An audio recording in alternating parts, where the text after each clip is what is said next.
Hello, NatronNation, and everyone else who are using Natron. I'm doing a short little commentary here to talk about some things I came across in Natron today while I was at work.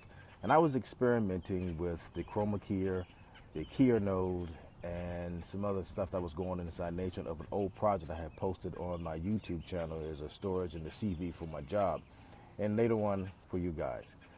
And from time to time, I've been trying to find ways how when I'm doing a key, well, how I can use the keyers inside Natron as a multi-keyer. And a multi-keyer process is when you have one keyer in line after another keyer, and they serve multiple different processes. In this case, I want to talk about whether you're using the chroma keyer, or you're using the keyer node, or you're using the pick node. And yeah, this those particular three nodes right there is what allows you to use as a multi-keyer, because you have the alpha output and you have the choice of choosing how you want the source alpha to be processed when it's being piped to another keyer, whereas you have something that's called ignore, add keyer to mask or to channel or something like that. I think is what it says, and it has something that's called normal. Well, here's the process that I say I would advise everybody to try to do or get more familiar with it, especially if you're dealing with something I like to call compressed MP4 files with the green screen or blue screen. Because in my job, we have this thing called a one-button studio. And this is a technology that we adapted from Penn State, and it's being used across multiple other colleges where they set up these little small recording facilities. And some of you have already seen the photos I have out, or the video I have already posted of the setup that we have there. So the thing is, we're coming directly out of this particular camera as an HDMI. And we all know that HDMI comes out automatically as a 422 8-bit, and depending on the particular camera itself, it can come out as a 10-bit uncompressed. But in this case here, we don't have that kind of file storage to handle that 10-bit uncompressed. So it comes out as an 8-bit 422 compressed. It goes into the Mac system that houses and also to manages and records the signal coming directly from the camera, and it converts it into a MP4 file format.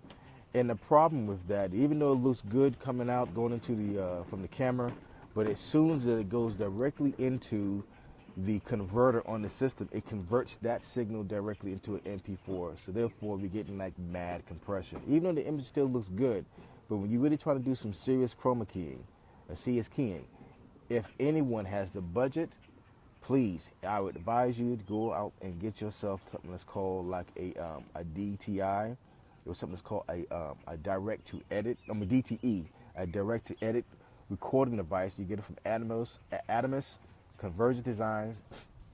There's like another system that's called Sound Audio or Sound Design, something like that. But I will give y'all a little posting of that, where they're dealing with some high quality uncompressed video stuff, especially when you come off a DSLR or a video camera that has an HDMI output. But let's get back to the chroma keyer, especially with the chroma key node. When you're going to start doing the multi-key, I would advise, highly advise, is use the first chroma key in the pipeline and use that to generate a hardcore mat.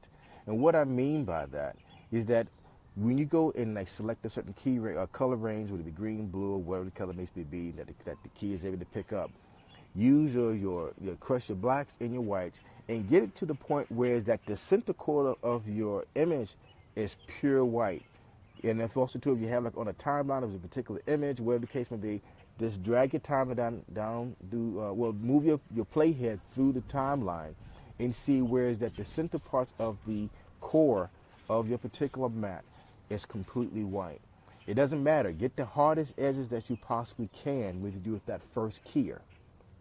And then from there, go and tell it, say, look here, I want this to be, I want to use this as a hard edge core mat, and I want to have the output of this thing here to be an intermediate, and you want to add that core mat that you just generated to go to add to mask channel or add to mask output, or to therefore it gets, I can't remember the exact name. I should have did research or got the exact outputs on before I did this video, but those who've used Natron and understand those two outputs at the bottom of that particular keyer, have familiar with what I'm talking about.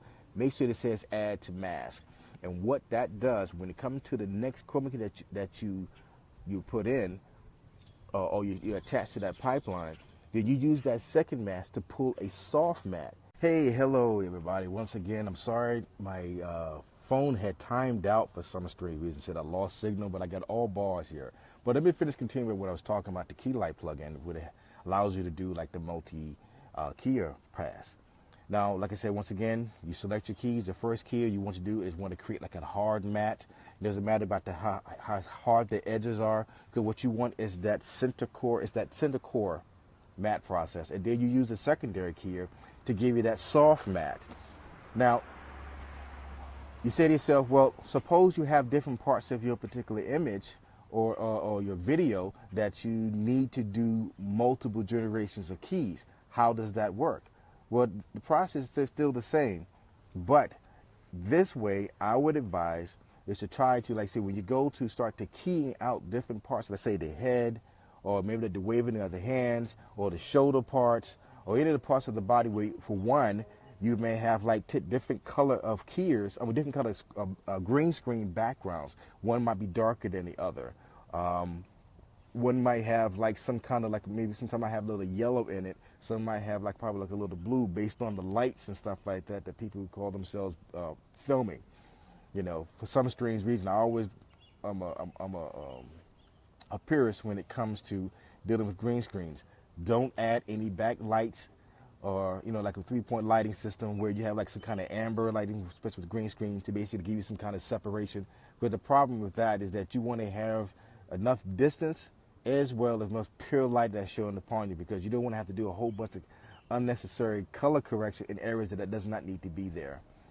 So let's get back to Natron. Natron with the chroma keyer. You can also do the multi-key pass with the chroma keyer node. You can do the multi-key pass with the keyer node. The keyer node is one of the basic simple nodes that what's his name, Fred, had developed. And this, I don't know if he did it directly because if I had asked him basically for very simple keys to, especially for like luminance keying, that's specifically just dealing with the luminance channels and pulling like blacks and whites, the key match, however you want to do with that. Then you can invert those match with the invert node and so on and so forth. But he did some pretty good jobs basically with that. And also too, remember now you have like the pick node. That reminds of the image-based keyer node that's inside Nuke. That also too that performs the same thing with the multipass key. So different one. Now the thing is you need to understand is about the algorithms with these particular nodes. The chroma keyer node deals with the YCR BR color space, whereas that the pick node is a color difference keyer. So different nodes, even one of those deals with different colors. Not say different color spaces, but in a sense, yes and no. It's the way that it would interpret the matting based on the algorithms. One may work better than the other. So that's why you have to experiment and use. And sometimes you can use them separately or use them together. Try to experiment with, like saying, for instance, using the chroma keyer to pull a hard mat, and use the pick keyer to pull the soft mat along with the pick color key or whatever you want to do with that. Also to remember, you want to try to degrain your image by using the denoiser. Get familiar with that. That's a very powerful keyer. Adjust with some of the parameters that's on that to get the right, choices and keys on that. So without further ado, this is going to be the end of the podcast. If anybody have any more questions about the chroma key in this processes, please give me a call. Not give me a call, but inbox me or follow this particular live video broadcast, and I'll talk to you later. Thank you. Coming to you live from Buffalo, New York. I'm Omar Brown, your admin.